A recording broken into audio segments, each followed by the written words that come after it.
रुद्र संहिता के 4 भाग हैं।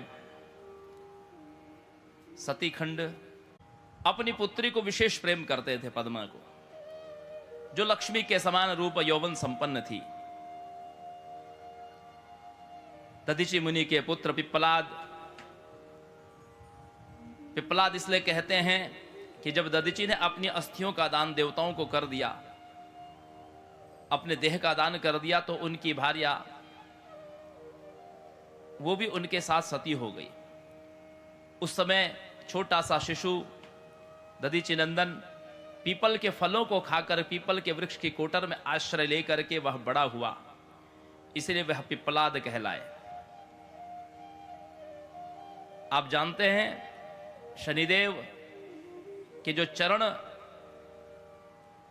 जल चुके हैं, जिसके कारण शनि की गति बाधित रहती है, मंद चलते हैं। शनि का एक नाम मंद ग्रह है। इन्हीं पिप्पलाद की दृष्टि पड़ने से ही शनिदेव के चरण जल गए, क्योंकि जब पिप्पलाद ने देवताओं से पूछा कि बाल्यकाल में ही मेरे माता पिता का वियोग मुझे क्यों हुआ, उस समय देवताओं ने बताया कि तुम्हारे ऊपर उस समय शनि की 7.5 चल रही थी। पिप्पलाद ने तपस्या के फलस्वरूप ब्रह्मा जी से ही मांगा कि किसी भी छोटे बच्चे पर शनि की 7.5 आदि का कोई प्रभाव न पड़े, और जो व्यक्ति पीपल के वृक्ष में जल चढ़ाए, पीपल की पूजा करे शनिवार के दिन, उसके ऊपर भी शनि का कोई प्रभाव न पड़े। ऐसे पिप्पलाद मुनि जो जितेंद्रिय हैं, तपस्वी हैं, परम तेजस्वी हैं, वृद्धावस्था को प्राप्त हो चुके हैं, वे जा रहे हैं और मार्ग में उन्होंने किसी गंधर्व को अप्सरा के साथ विहार करते हुए देख लिया। जैसे पूर्व काल में सौभरी मुनि ने एक मत्स्यराज को विहार करते हुए देख करके मन में कामेक्षा जागृत हुई और उन्होंने मांधाता राजा से उनकी कन्याओं को मांगा। 50 कन्या सौभरी को ब्याही गई। उसी प्रकार पिप्पलाद ने जब पद्मा को स्नान करके घर लौटती हुई देखा, तो उन्होंने मनुष्य से पूछा कि यह कन्या कौन है। ये वशिष्ठ जी हिमवान और मैना को यह कथा सुना रखे हैं। तो मनुष्य ने कहा कि ये महाराज अनरण्य की प्रिया कन्या है पद्मा। कहते हैं पिप्पलाद मुनि उसके प्रति आसक्त हो गए। वे अनरण्य की सभा में पहुंचे और अनरण्य राजा से उन्होंने कहा कि मैं आपकी कन्या का हाथ मांगता हूं। राजा ने विचार किया कि ये बूढ़े मुनि, जिस प्रकार चवन मुनि ने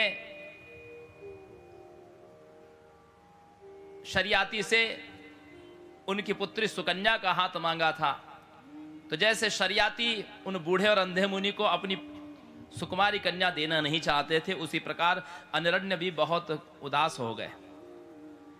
लेकिन पिप्पलाद ने कहा यदि आप मुझे अपनी पुत्री नहीं देंगे तो मैं इसी क्षण आपको सपरिवार जला के भस्म कर दूंगा, राज्य समेत जला करके भस्म कर दूंगा। राजा ने अपने पुत्रों समेत ऋषियों की सभा बुलाई। ऋषियों ब्राह्मणों से पूछा, विद्वानों से पूछा कि मुझे क्या करना चाहिए। तो सब ने कहा कि राजन, यदि किसी एक की बलि देने से यदि सब लोग बच सकते हैं तो सबकी रक्षा के लिए एक का त्याग कर ही देना चाहिए। अंततः न चाहते हुए भी अनरण्य ने अपनी पुत्री उस बूढ़े पिप्पलाद को प्रदान कर दी।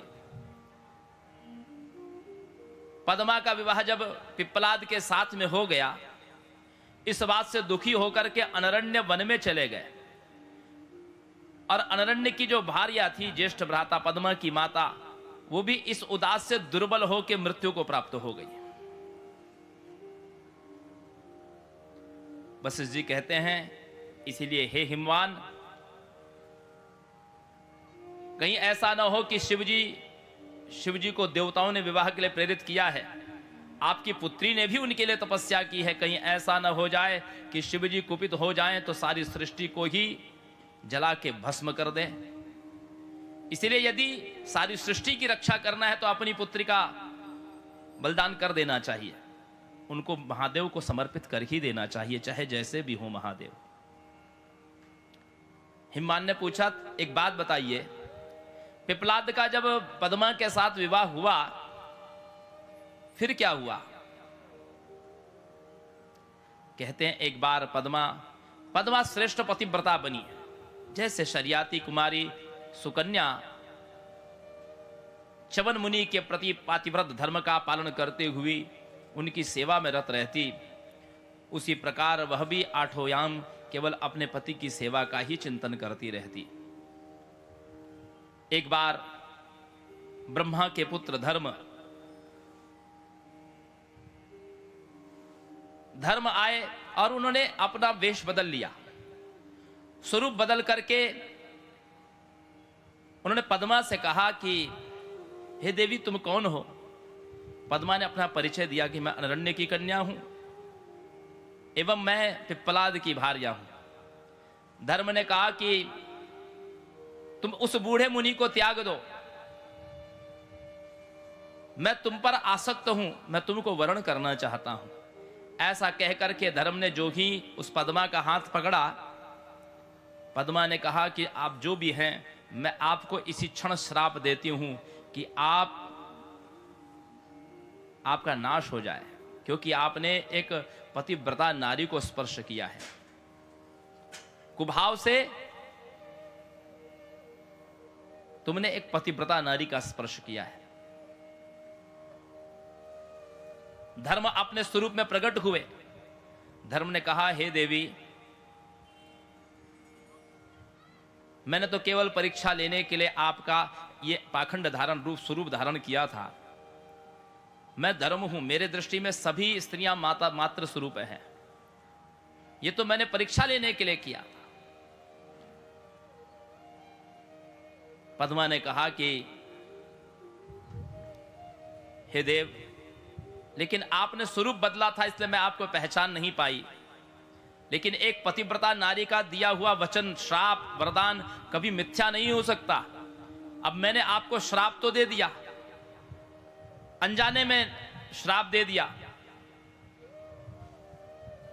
धर्म ने कहा कि इस श्राप के विमोचन का तुम ही कुछ उपाय सोचो।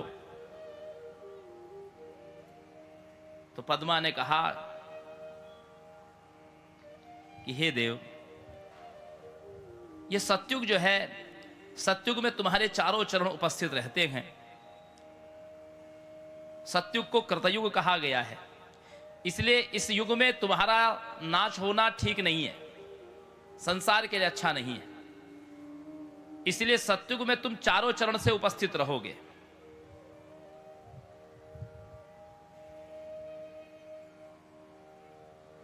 सत्यम शौचम तपः दानम,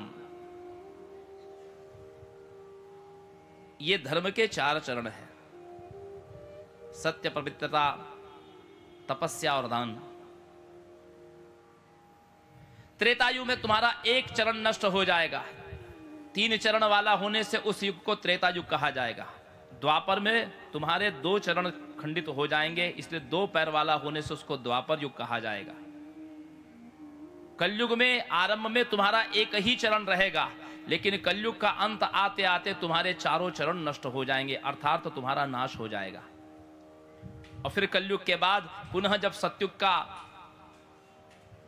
आगमन होगा, उस समय तुम्हारे चारों चरण उपस्थित हो जाएंगे। इस प्रकार मेरा श्राप जो है फलीभूत होगा और तुम्हारा इस प्रकार से नाश भी होगा। कली के अंत में तुम्हारा सर्वनाश हो जाएगा। वशिष्ठ जी कहते हैं, वशिष्ठ और अरुंधति ने जब बहुत बार समझाया तो हिमवान और मैना का कुछ भ्रम मिटा। तो उन्होंने निश्चय किया कि ठीक है, यदि इसी में कल्याण लिखा है मेरी पुत्री का, तो हम विवाह करेंगे। तो शिव जी की लगन पत्रिका,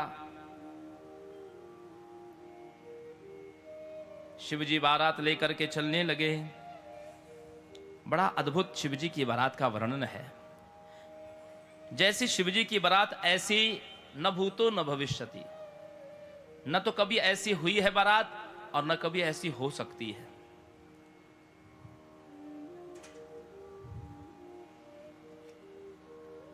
शिवजी की बारात, शिवजी का श्रृंगार मातृकाओं ने किया।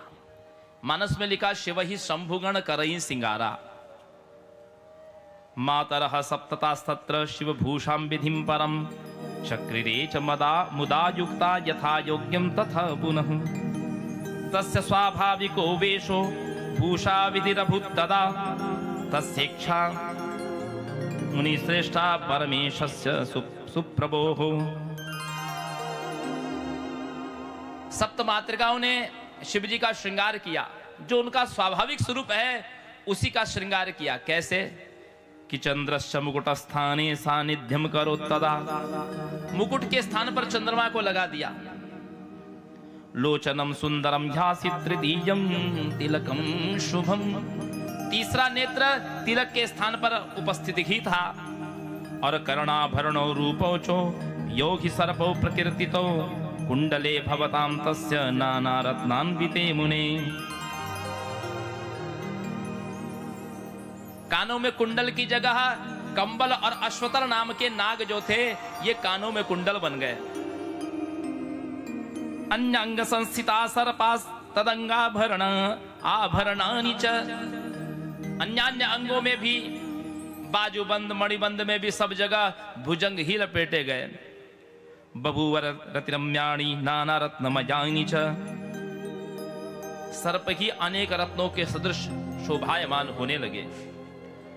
विभूतिर अंगरागो भूचंदनादि समुद्भवः, तदुकूलम भूत दिव्यम गजचर्मादि सुंदरम। दुकूल वस्त्र की जगह गजचर्म को लपेट लिया। गजचर्म किसको कहते हैं? कृत्तिवास। शिवजी का एक नाम है कृत्तिवास।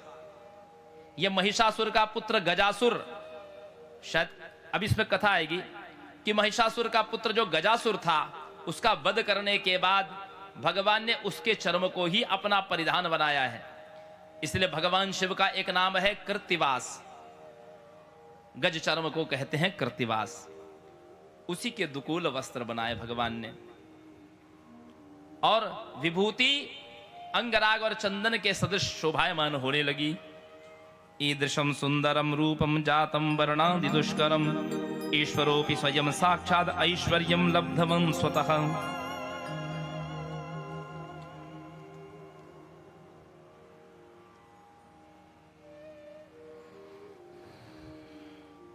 उसी समय शिवजी के गण आए। इन गणों का जरा अनुभव करिएगा, कितने हैं, क्या हैं। शिव की आज्ञा पाकर के सभी गणेश्वर अपनी अपनी टोली लेकर अलग अलग हो चलने लगे। कुछ अंश का मैं उनका वर्णन करता हूं, ब्रह्मा जी कह रहे कुछ अंश का, सबका नहीं कर रहा हूं। अब वो कुछ अंश कितना है ब्रह्मा जी देखिए। शंख कर्ण नामक गणेश्वर अपने 1 करोड़ गणों के साथ हिमालयपुरी को चला। केकराक्ष नामक गणराज 10 करोड़ गणों के साथ महा उत्साह के साथ चला। इसी प्रकार विकृत नाम का गणराज 8 करोड़ गणों के साथ, गणनायक विशाख 4 करोड़ गणों के साथ, पारिजात 9 करोड़ गणों के साथ, सर्वांतक और विकृतानंद 60 करोड़ गणों के साथ, दुंदुभ गणनायक 8 करोड़ गणों के साथ, कपाल गणेश्वर 5 करोड़ गणों के साथ, संदार कबीर 6 करोड़ गणों के साथ, कंदुक और कुंडक 1 करोड़ गणों के साथ, विष्टंब 8 करोड़ गणों के साथ, पिप्पल नामक गणेश्वर 1000 कोटि गणों के साथ, सनंदक गण भी चले। आवेशन गणेश्वर 8 करोड़ गणों के साथ, महाकेश नामक गणाधीश 1000 कोटि गणों के साथ, कुंड और प्रवर्तक 12 करोड़ गणों के साथ, चंद्रतापन 8 करोड़ गणों के साथ, कालक महाकाल अग्निक नामक गणनायक 100 करोड़ गणों के साथ चले। अग्निमुख आदित्य मूर्धा धनावह भी 1 करोड़ गणों के साथ चले। सन्नाह कुमुद अमोघ कोकिल नामक गणराज 100 करोड़ गणों के साथ चले। गणाध्यक्ष सुमंत्र करोड़ों गणों को लेकर के, काकपादोदर सनंतक 60 करोड़ गणों के साथ चले। महाबल 9 करोड़, मधुपिंग कोकिल नील पूर्णभद्र 9 करोड़ गणों के साथ, चतुर्वक्त्र 7 करोड़, करण 20 करोड़, रोमक नामक गणेश्वर 9 करोड़ गणों के साथ आए। यज्वाक्ष, शतमन्यु, मेघमन्यु भी 90 करोड़ गणों के साथ। काष्ठांगुष्ठ गणनायक 64 करोड़ गणों के साथ। विरूपाक्ष, सुकेश, सनातन, ऋषभ भी उनके साथ चले। तालकेतु, षणमुख, चुंचुमुख, सनातन, संवर्तक, चैत्र, लकुलीश, स्वयं प्रभु, लोकांतक, दीप्तात्मा, दैत्यांतक, भृंगिरीटी, श्रीमान, देवदेव प्रिय, अशनि, भानुक आदि 64,000 गणेश्वर बड़े उत्साह से शिव जी के विवाहोत्सव में सम्मिलित हुए। हजारों भूत गणों के साथ प्रमथगण 3 करोड़ अपने गणों के साथ चले। वीरभद्र 64 करोड़ गणों के साथ, 3 करोड़ रोमज प्रेत गणों को लेकर चले। नंदी आदि गणेश्वर भी 120 करोड़ 120,000 गणों से युक्त होकर के चले। क्षेत्रपाल भैरव करोड़ करोड़ गणों के साथ शिव जी के विवाह महोत्सव को देखने के लिए प्रीतिपूर्वक चले। कैलकुलेटर से हिसाब लगा लिया आपने? अच्छा,